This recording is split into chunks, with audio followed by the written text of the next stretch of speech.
লামডিং মহাশ্মশানে নতুন রাস্তার উদ্বোধন। লামডিংয়ের মহাশ্মশান মুক্তিধামে আজ উদ্বোধন হলো শবদাহ যাত্রা পথের নতুন পাকা রাস্তার। উদ্বোধন করেন লামডিং বিধানসভা কেন্দ্রের বিধায়ক শিবু মিশ্র।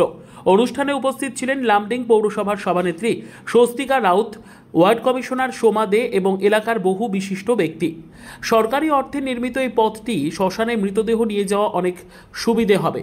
অনুষ্ঠানের শুরুতেই প্রিয় শিল্পী জুবিন গার্গের স্মৃতিতে শ্রদ্ধাঞ্জলি নিবেদন করা হয়।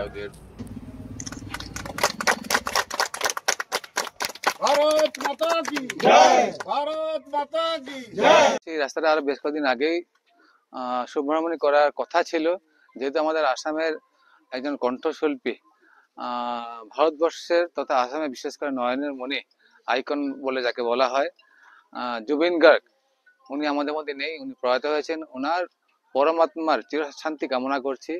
আর স্বর্গধাম মানে এই ধামে মানব জাতির আজ না হলে কাল আমাদের প্রত্যেকেই আসতে হবে। তো সেদিকে লক্ষ্য রেখে সরকারি পুঁজির দ্বারা, বিশেষ করে পৌরসভা পুঁজির দ্বারা খুব প্রয়োজনীয় একটা পথ, যেই পথ দিয়ে আমরা অন্তিম যাত্রায় যেতে পারি, সেই পথটা নির্মাণ করা হয়েছে। আর সুব্রহ্মণ্য হয়েছে 2-4 দিন আগে করার কথা ছিল। এবং এই শ্মশান কমিটি যারা নেতৃবৃন্দ যারা আছেন, সুকুরঞ্জন বোস বলি, কনকগুপ্ত বলি, নির্মল দাস বলি, শ্যামল দাস বলি, যারাই আছেন, বাবুল দে, আমাদের বাবাজি ওরাও আছেন, ওনারাও চাইছিলেন এমন একটা সুন্দর পথ তৈরি করা হোক, যাতে করে শেষ যাত্রা যেন একটা সুন্দর ভাবে যাওয়া যায়। আর পরমেশ্বরের কৃপায় আসাম সরকার তথা পৌরসভার মাধ্যমে আমরা সেই সুসম্পন্ন করেছি রাস্তাটাকে। আজ সুব্রহ্মণ্য হলো। আর আপনাদের মাধ্যমে সারা আসামবাসী, লামডিংবাসীকে আমাদের দুর্গাপূজা, হিন্দুর মহোৎসব, সেই দুর্গাপূজার শুভেচ্ছা এবং শ্রদ্ধাপতি জ্ঞাপন করতে